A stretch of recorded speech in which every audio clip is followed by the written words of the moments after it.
Oke ya.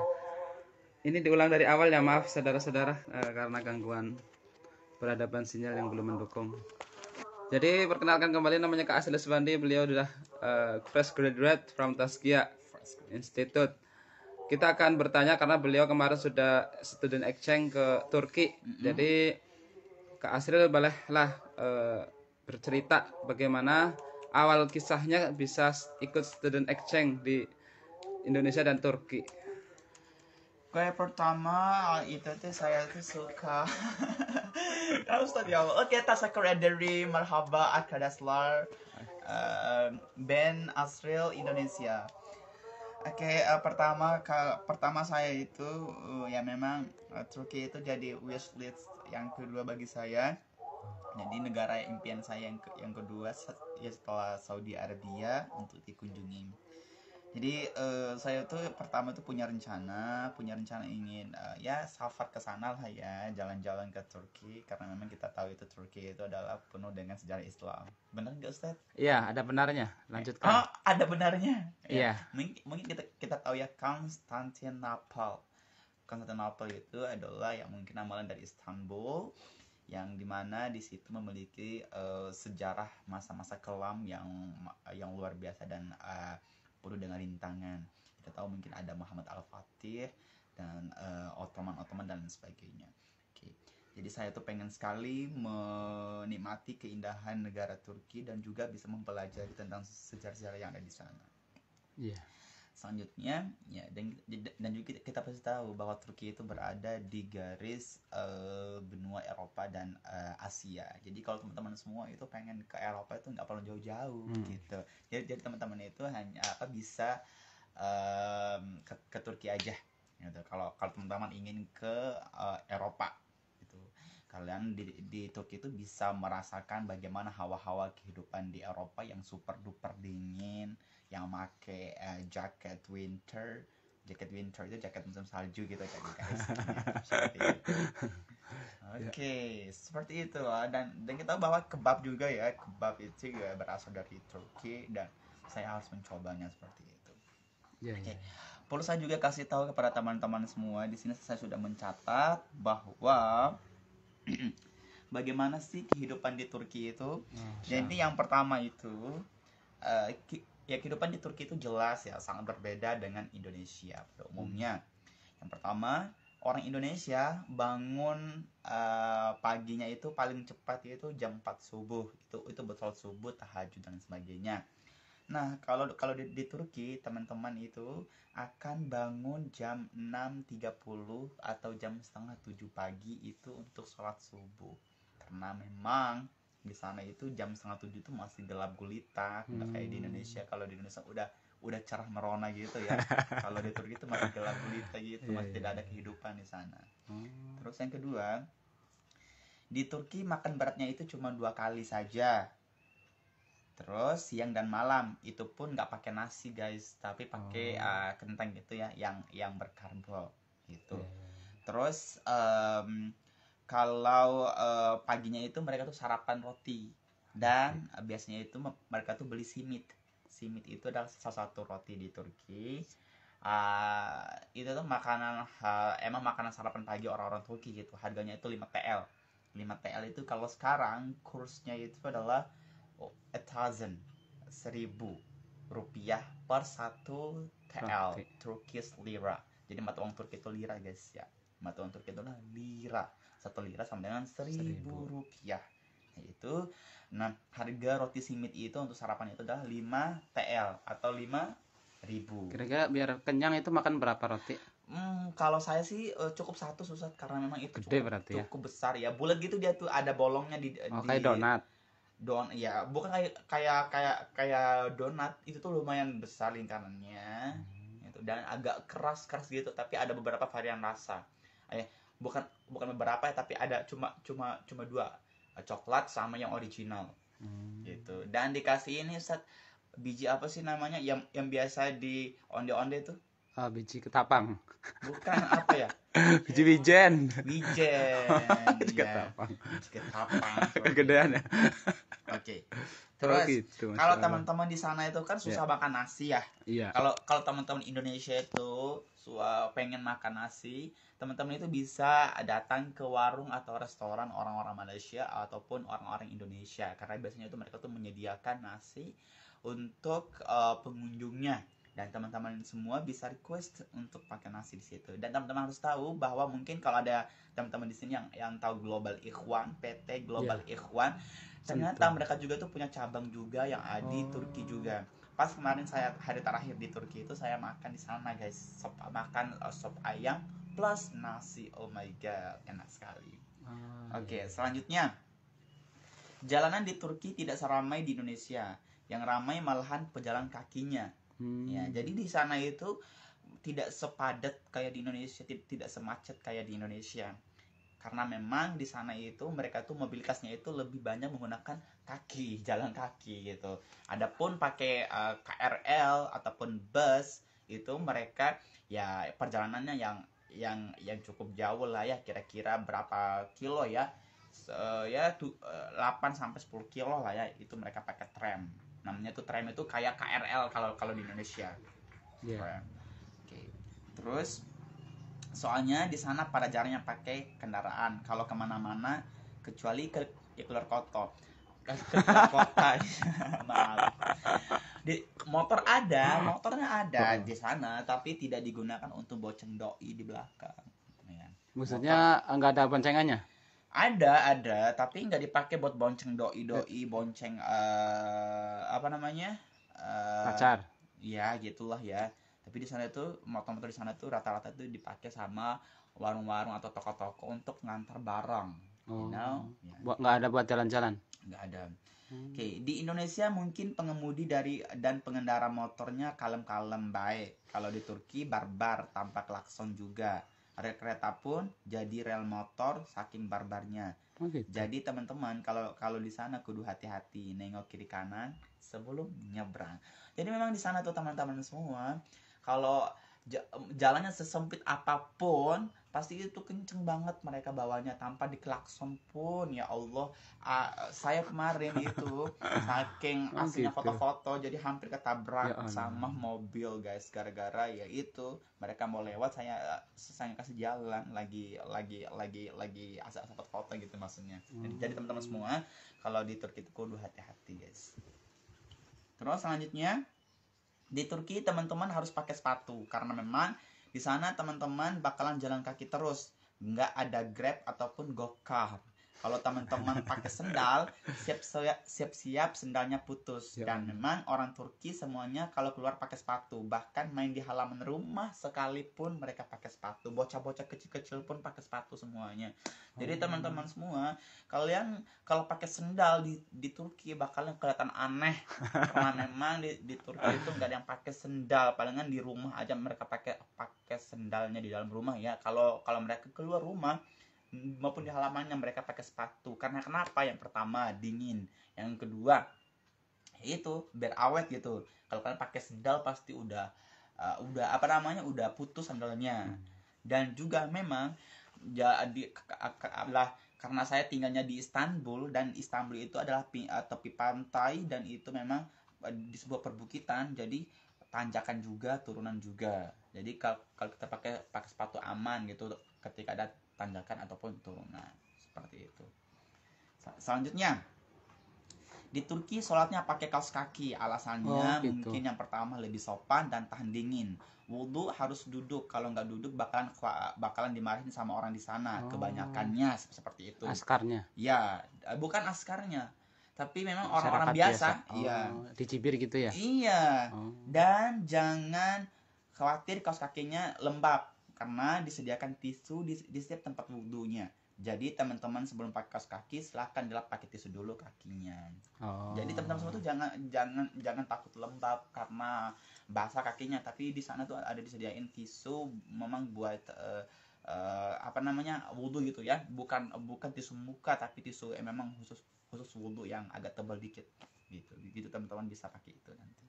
Selanjutnya Di Turki cuacanya itu sangat dingin, jadi disarankan teman-teman tetap minum yang banyak dan bawa vitamin C agar tenggorokannya tidak radang dan bibirnya tidak pecah-pecah. Karena kemarin saya merasakan hal ini, tenggorokan sakit dan bibir pecah-pecah. Jadi guys, karena memang di sana dingin dan otomatis tidak gampang haus, ya. Tapi teman-teman semua harus tetap minum.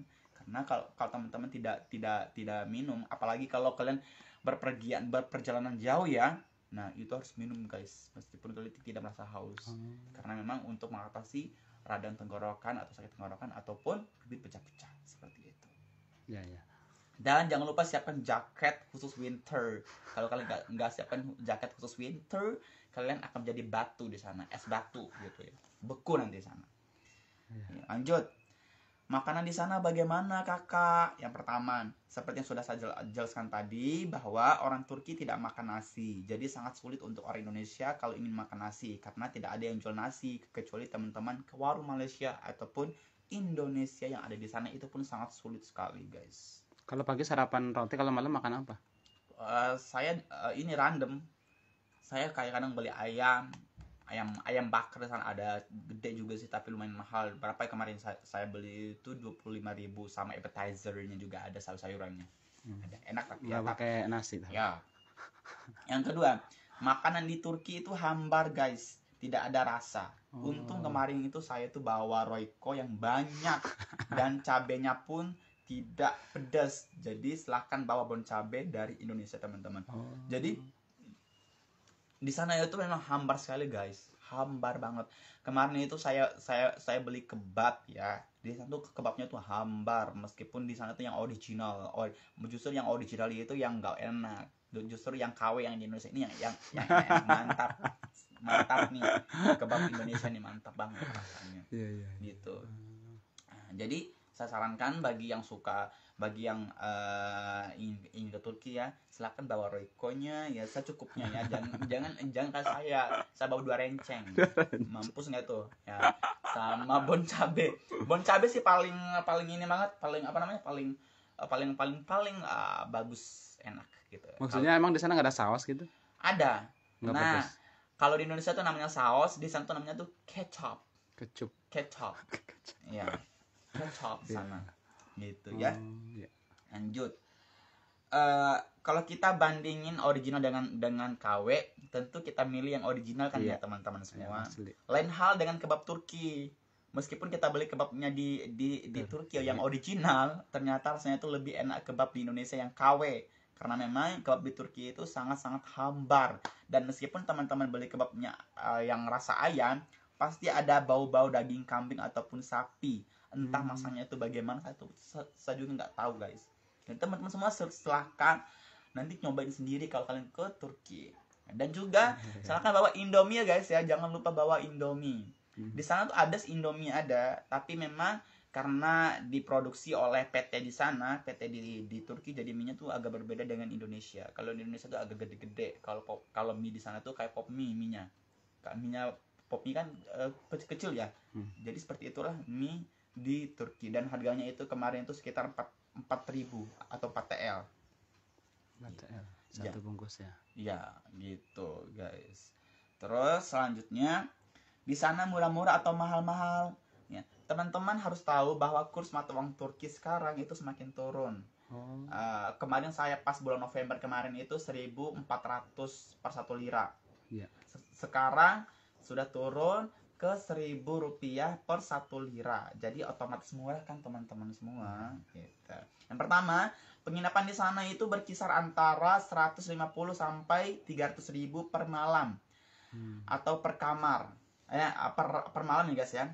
Per kamar tergantung teman-teman pilih hotel atau apartemennya seperti apa. Sekamar pun bisa diisi 2 orang, jadi bisa lebih murah. Jadi satu kamar itu bisa diisi 2 sampai 3 orang. Dan itu pun bayarnya itu per kamar ya guys. Yang tadi 150.000 atau kisaran 15 TL ya, 15 TL. 150 TL. Oh, 150 TL. Iya, gitu. Atau ada juga yang 300 TL. 300.000 per kamarnya. Tergantung teman-teman semua milihnya yang kamar yang mewah atau yang biasa-biasa aja, yang penting bisa tidur gitu. Lanjut ya. Sebentar, boleh nggak tidur di masjid? nggak boleh. Di sana tuh mesinnya tuh langsung dikunci rapat-rapat sama habis sholat dikunci. Ya. Yang selanjutnya, makanan di sana harganya sama seperti di Indonesia nggak kak? Oke. Jadi harga di sana tuh sama seperti di Indonesia juga. Roti 5.000, jagung bakar ada apa namanya PKL gitu, pedagang kaki lima kan ada di sana tuh. Tiap jalan itu di street jalan di sana itu pasti ada yang jual jagung sama kacang-kacang gitu. Ya, jagung gitu biasanya dijual itu ya pagi sampai malam.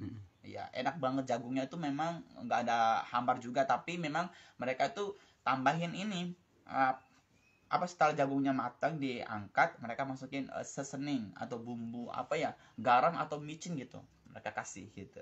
Itu harganya tuh 5.000 guys. Indomie di sana 4.000, minuman ada 3-7.000, tergantung ukurannya minumannya ya.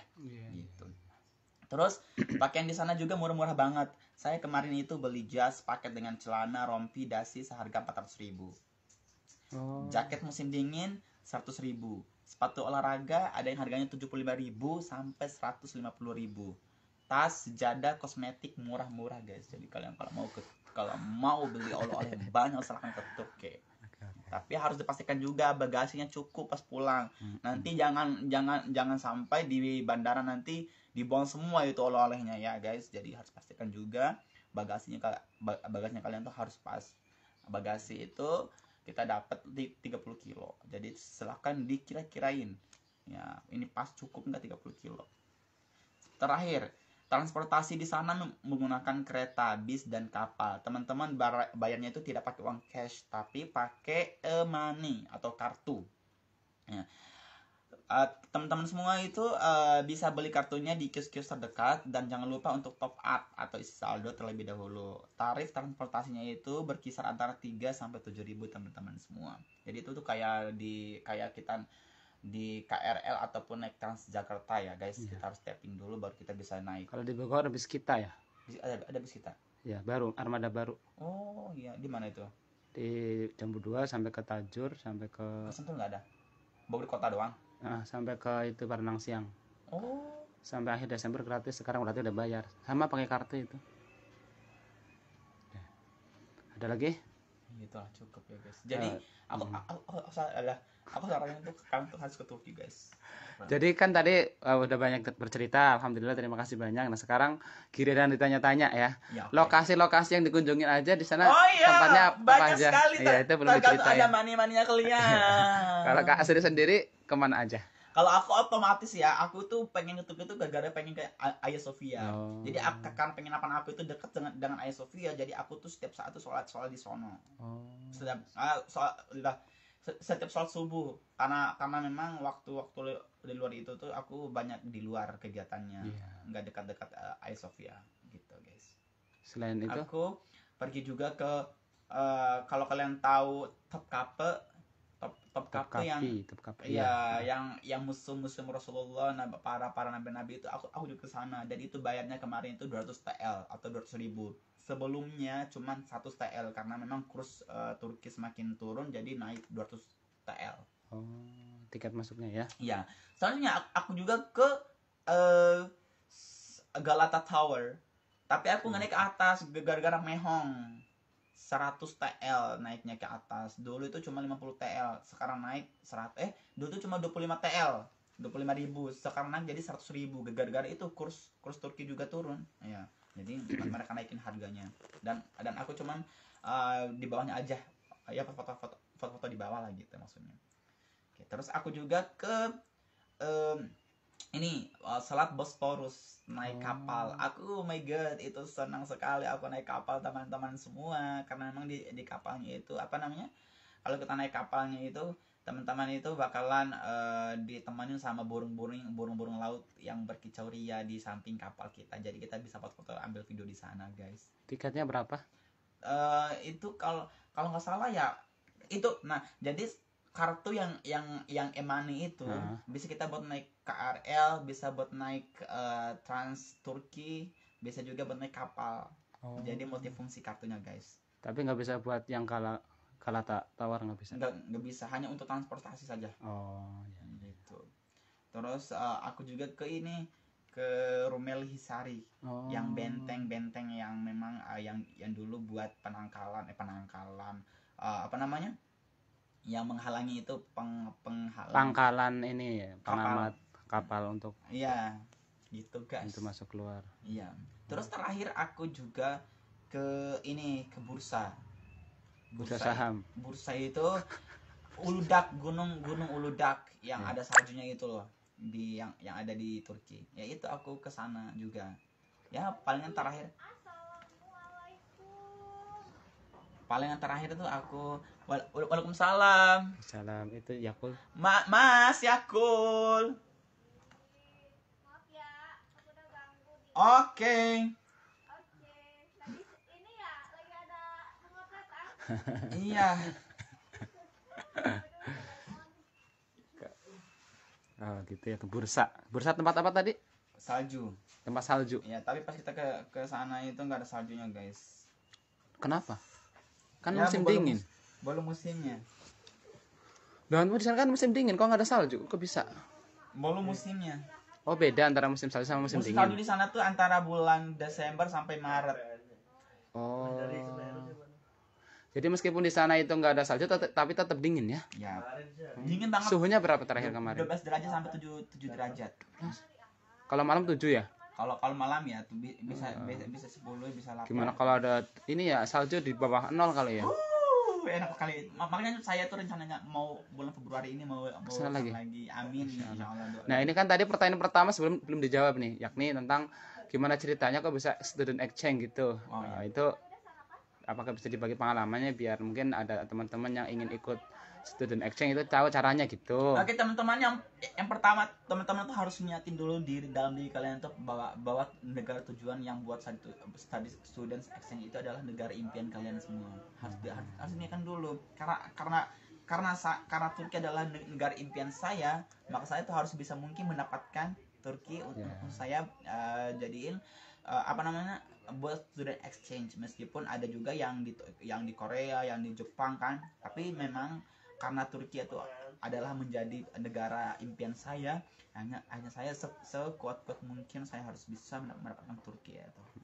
Yang pertama. Ya. Kemudian Terus pas bulan-bulan Maret ataupun Februari tahun lalu 2021 itu saya itu sering-sering lihat apa namanya, sering sholawatin. Kalau ada post-post ataupun story tentang Turki, saya itu sering sholawatin. Bahkan kalau ada teman-teman saya yang pergi ke Turki, saya minta doa ke mereka semoga saya bisa ke sana juga. Itu pas bulan Februari ataupun bulan Maret kemarin kalau nggak salah ya. Gitu. Ya habis itu saya cek harga ke Turki di travel ya, memang cukup mahal ya guys, apalagi bagi seorang Astral yang ekonominya itu kelas bawah gitu ya. Jadi ya sangat sulit sekali. Dan tak sengaja saya tuh membuka salah satu travel, nama travelnya yaitu tourgather.in. Jadi dia itu bekerjasama dengan sebuah lembaga student exchange yang dimana travel itu tuh menjadi apa namanya itu jembatan gitu, menjadi jembatan untuk program ini bisa ke Turki. Akhirnya saya kepoin itu lembaga yang di tag sama si akun Instagram yang travel itu. Saya kepoin, oh ada nih student exchange ke Turki, ya Allah, ada full funded, ada partial funded, ada self funded. Full funded itu dibiayai semua full sama lembaga tersebut. Partial funded itu kita bayar diskon 50%. Terus self funded itu kita bayar semuanya sendiri gitu. Aslinya ikut yang paket mana? Kalau saya dapatnya yang partial funded, yang diskon 50%, saya cuma bayar 5 juta. Itu udah termasuk tiket pesawat pulang pergi, udah termasuk tiket wisata, udah termasuk biaya makan sama apartemen. Seru kan guys? Ya. Kemudian apakah di sana mengikuti semacam seminar atau pengajian umum atau di sana ada international conference? Apa yang didapat dari acara itu? Banyak sekali. Kita tuh ada sharing session juga tentang kepemudaan gitu, dengan PPI Istanbul, dengan Persatuan Pelajar Indonesia Istanbul di Turki. Kita juga dapat apa namanya, ilmu dari TUKFA. TUKFA itu semacam organisasi kepemudaan. Kalau di sini nih KNI apa namanya? KNPI ya? Ya. Ya kan ada Komite Nasional Komite Nasional Nasional Pemuda Pemuda Indonesia. Indonesia. Nah, itu sama kayak gitu. Nama lembaga di Turki itu namanya tuh TUPFA. Tukfa. Ya, TUPFA. Ya, ya, ya. Satu lagi mungkin tentang kebiasaan adab atau kemudian sopan santun masyarakat Turki itu dibandingkan dengan masyarakat Indonesia itu sama atau bagaimana? Lebih sopan ke teman-teman ya kemana-mana tuh pasti Indonesia tuh sopan satunya tuh luar biasa paling utama. Lebih sopan orang Indonesia? Iya. Contohnya atau gimana misalnya? Jalan misalnya ketemu orang Turki. Ya jalan apa ya, mereka tuh jalan-jalan aja ya. Jadi mereka tuh nggak terlalu kenal sama kita. Punten gitu. Nggak ada punten permisi. Enggak. Langsung jalan aja. Nah, kalau kita kan tangannya kalau ke sini. Permisi Iya. gitu. Merundukkan diri ya. Iya. Oke. Apalagi? Mungkin itu dulu ya. Terima kasih banyak. Kalau tokoh yang terkenal di sana termasyhur mungkin dari artis atau kemudian Tokoh. ulamanya ya, atau mungkin Ada. Ya Allah. ya 1 menit lagi ya. Muhammad Kendo. Muhammad Kendo itu Iya. artis apa? Namanya itu. Woi, dapat Muhammad Kendo. Siapa itu? Muhammad Kendo itu artis basket. Saya tuh suka dengar suaranya, dia bagus banget suaranya. Mau istirahat dulu ya, makan cemilan mas, nggak ada apa-apa mas. Tamu jauh disuguhin kan. Nggak ada minum. Ya, Muhammad Kendo ya. Ini saya udah Kendo. ditelepon-telepon nih. Kita lanjutkan di waktu yang akan datang ya. Kalau ulamanya ada yang terkenal. Ulamanya siapa ya? Kalau presidennya? Ya iya itu presidennya Erdogan. Ya, oke. Recep Recep Tayyip Erdogan. Recep Tayyip Erdogan. Itu bacanya ya. Kalau dibaca Erdogan salah ya. Ya. Oke. Terima kasih banyak Kak Asril, Barokah atas waktunya. Mudah-mudahan yang sedikit ini bisa membawa banyak perubahan ya. Thank you very much. Apa bahasa Turkinya? Terima kasih. Terima kasih. Teşekkür ederim. Teşekkür ederim. Assalamualaikum warahmatullahi wabarakatuh. Salam.